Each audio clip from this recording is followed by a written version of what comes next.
Day 7. The raft is silent, except for the ocean. There are no more screams, no more prayers. 15 men remain.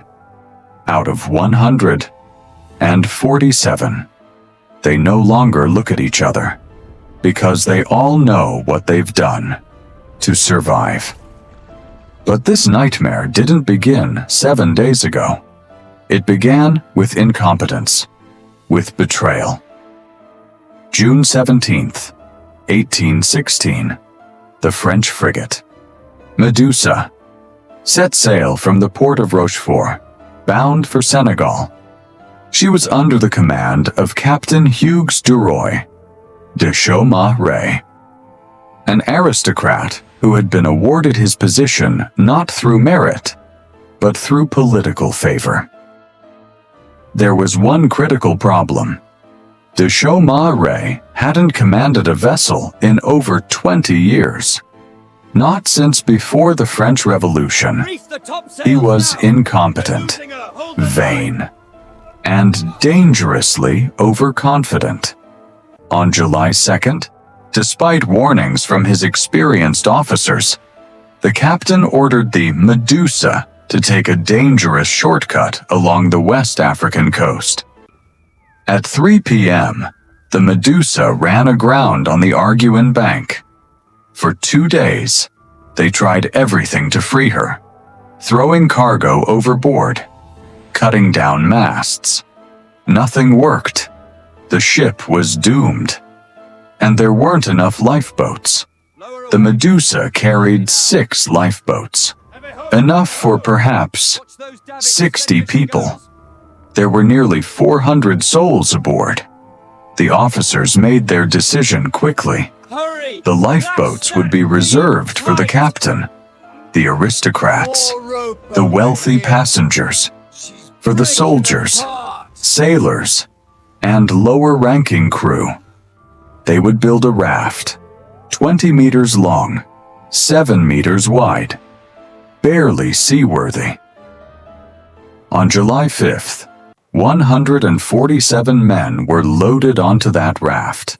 There was no space to sit, no shelter.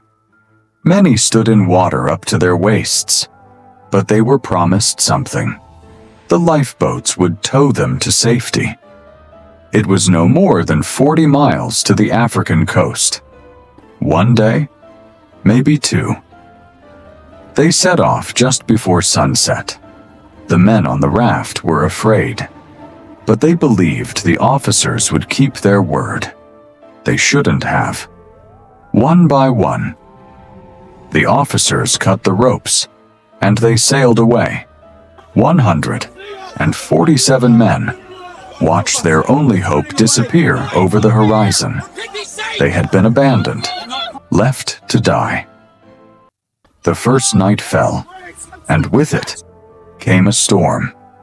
Waves 20 feet high slammed into the raft. Men were crushed between the logs. Others were torn away into the darkness. By dawn, 20 men were gone. Day 2. The sun rose on a scene of complete devastation. They had no food, but they did have wine. 24 barrels of wine. Dehydrated, starving, traumatized. The wine didn't calm them. It ignited them. That night, drunk on wine and fury at their betrayal, a group of soldiers mutinied. They tried to destroy the mast, to cut down the sail. If they were going to die, they reasoned, it should be quick, not this slow torture of hope. The officers and remaining sailors fought back. It was chaos, madness. By morning, another 40 men were dead, either killed in the fighting or thrown overboard after. Day 3, Day 4. The sun was merciless. Dehydration set in. Men began hallucinating, seeing ships on the horizon that didn't exist. The bodies of the dead lay among them. And on Day 4, someone spoke the unspeakable. It started as a whisper, an impossible suggestion born of pure desperation. They were starving to death, and there was flesh. I won't describe what happened next in detail. This isn't about sensationalism.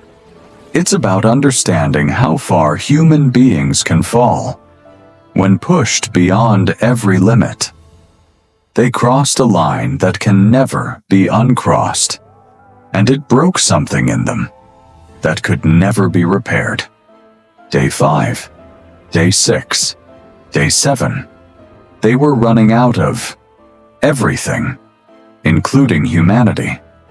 On Day 8, the strongest who remained made another unspeakable decision.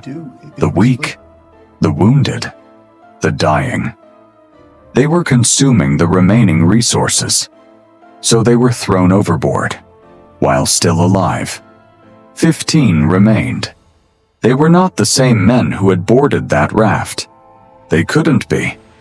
Day 9, Day 10, Day 11. Most had given up, resigned to death. But on Day 13, someone saw it. A ship.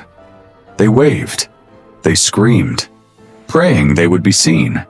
The Argus, a French vessel searching for survivors, but not expecting to find any. When they pulled alongside and saw what remained, 15 living skeletons, barely human, destroyed by what they had witnessed, by what they had done. Of the 147 men abandoned on that raft, 15 survived. When they reached land, the French government tried to bury the story, but the ship's surgeon, Henri Savigny, refused to let the truth die. He published a full account, every horrifying detail. The incompetence, the betrayal, the horror. It became the scandal of the decade. And then, a young artist named Théodore Géricault became obsessed. He interviewed the survivors, studied their trauma. He even went to morgues and hospitals, brought severed limbs to his studio, studied the color of dead flesh, because he wanted his painting to tell the truth. The raft of the Medusa became one of the most powerful paintings in history. It hangs in the Louvre today, nearly 20 feet wide, and everyone who stands before it feels it. The horror, the betrayal. The ocean keeps its secrets, but not this one. The raft of the Medusa forces us to confront an uncomfortable truth. We are all just a few days of desperation away from becoming unrecognizable to ourselves. When every system fails, when those in power abandon their responsibility, when survival becomes the only law, the veneer of civilization doesn't just crack, it shatters. This wasn't a story about monsters. It was a story about ordinary men, pushed past the breaking point by the cruelty and incompetence of those who were supposed to protect them. If this exploration into one of history's darkest chapters has affected you the way it should, subscribe to this channel, because we're going deeper into the forgotten disasters, the covered-up horrors, and the moments when humanity revealed what it truly is, when no one is watching. The stories that history tried to bury, we bring them into the light. Hit that subscribe button, because the truth, no matter how dark, deserves to be told.